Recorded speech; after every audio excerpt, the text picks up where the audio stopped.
ఈ కార్యక్రమాన్ని సమర్పిస్తున్న వారు హోటల్ 1977 అమ్మమ్మ రుచులు హైజీనిక్ హెల్దీ డెలీషియస్ టిఫిన్స్ ఆనందంగా తినండి ఆరోగ్యంగా ఉండండి. For franchise contact 89589 58989 అంటే ఒక పేరైతే బయట ఉంది నాండు. బీఆర్ఎస్ పార్టీ ఆడవాళ్ళని కొంచెం తక్కువ చూపు చూస్తుంది, ఆడవాళ్ళకి పెద్ద ప్రాముఖ్యత ఇవ్వరు. ఎందుకంటే మీరే ఫస్ట్ మినిస్ట్రీ తెలంగాణలో లేడీ. అంటే నేను అందుకే చెప్తున్నా, కేటీఆర్ గారు వాడిన వర్డ్ కూడా సెంటెన్స్ కూడా చెప్తున్నా.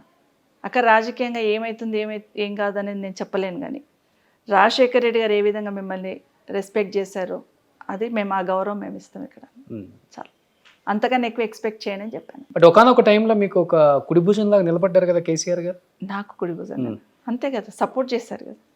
ఎంత గట్టి నేనేమంటున్నా, నేను ఆ పార్టీకి సర్వీస్ చేయకపోయినా నన్ను పిలిచి ఒక మాట అన్నారు కేసీఆర్ గారు. నేను వెళ్ళగానే అట్లా కూర్చోగానే, అమ్మ నీలాంటి వాళ్ళని వదులుకోవడం వాళ్ళ దౌర్భాగ్యం, నీలాంటి లీడర్ మాకు కావాలి, నిన్న నా క్యాబినెట్లో తీసుకుంటా అన్నారు. ఒక్క నిమిషం షాక్ అయిపోయాను. ఏమీ మాట్లాడలేదు, నేను వెళ్ళి అట్లా కూర్చున్నాను, ఏమీ మాట్లాడలేదు. సో హైలీ రెస్పెక్ట్ ఇస్తారు, హైలీ సపోర్ట్ చేస్తారు కేసీఆర్ గారు కూడా.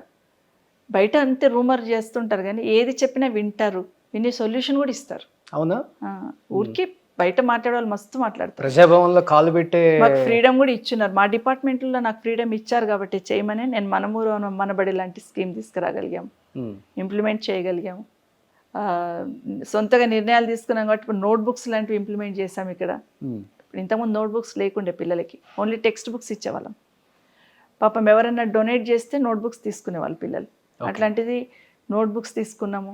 ప్రైమరీ స్కూల్స్కి వర్క్ షీట్స్ అని వర్క్ బుక్స్ అని ప్రైవేట్ స్కూళ్ళలో కూడా ఉండవు, అంత మంచి బుక్స్ తీసుకొచ్చున్నాము. సిస్టమ్ సెట్ చేయడానికి ఇది చేస్తామనంటే గోహెడ్ అంటారు. ప్రమోషన్స్కి ట్రాన్స్ఫర్స్కి ఒక సిస్టమ్ సెట్ చేసింది మేము కదా, ఇప్పుడు ఇచ్చేసినారు టకా కానీ. అట్లా బయట మాట్లాడుతుంటారు మస్తు, దగ్గరికి వెళ్ళి చూసిన వాళ్ళకి అర్థమవుతుంది. ఎందుకు మరి అహంకారం ఎక్కువ బీఆర్ఎస్ పార్టీ నాయకులకి అనేది బయట ఎక్కువ ప్రచారం జరిగిందంటే నేను ఏమంటాను, కేటీఆర్ గారు ఏదైనా మాట్లాడితే అహంకారం అంటున్నారు. మరి మొన్న రేవంత్ రెడ్డి గారు మాట్లాడింది ఎట్లుంది, బట్టి గారు మాట్లాడింది ఎట్లుంది, అహంకారంగానే మాట్లాడారు కదా మమ్మల్ని అవమానించడం అసెంబ్లీలు అంటే. అట్లా కరెక్ట్ కదా. కొంతమంది వే ఆఫ్ టాకింగ్ కనిపిస్తుండొచ్చు మాట్లాడుతున్న సందర్భంలో.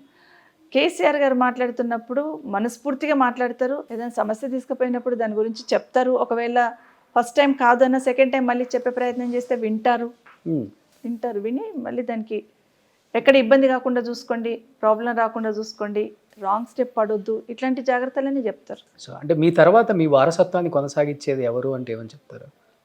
మీ పెద్ద కొడుకు పేరు చెప్తారా, లేకపోతే మిగతా ఇద్దరు కొడుకులకు కూడా ఏమైనా ఇంట్రెస్ట్ ఉందా రాజకీయాల్లోకి? ఇంట్రెస్ట్ ఉన్నా, మా పిల్లలకి ఎవరికి ఇంట్రెస్ట్ ఉన్నా, మా పిల్లలు నాకు దేవుడిచ్చిన వరంగా ఏంటంటే మా ఇద్దరు చిన్నవాళ్ళు వాళ్ళ అన్నకు బాగా రెస్పెక్ట్ చేస్తారు.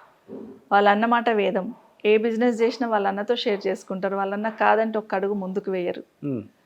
అంటే అంత ఇదిగా ముగ్గురు కలిసి ఉంటారు. సో భవిష్యత్తు భగవంతుడు నిర్ణయిస్తాడు. ఇప్పుడైతే కార్తిక్ నాతో పాటు గతంలో ఎంపీగా పోటీ చేసి తెలంగాణ ఇచ్చినప్పుడు తెలంగాణ రాష్ట్రంలో ఎవరైనా పాదయాత్ర చేశారో లేదో తెలియదు, కానీ మా అబ్బాయి హైదరాబాద్ నుండి తాండూరు వరకు సోనియా గాంధీకి థ్యాంక్స్ చెప్తూ పాదయాత్ర చేశాడు తెలంగాణ ఇచ్చినందుకు. డెఫినెట్గా నా తర్వాత వాడే ఉంటాడు. సుమన్ టీవీలో మీ పర్సనల్ అండ్ బిజినెస్ ప్రమోషన్స్ కోసం కింది నెంబర్కి కాంటాక్ట్ చేయండి.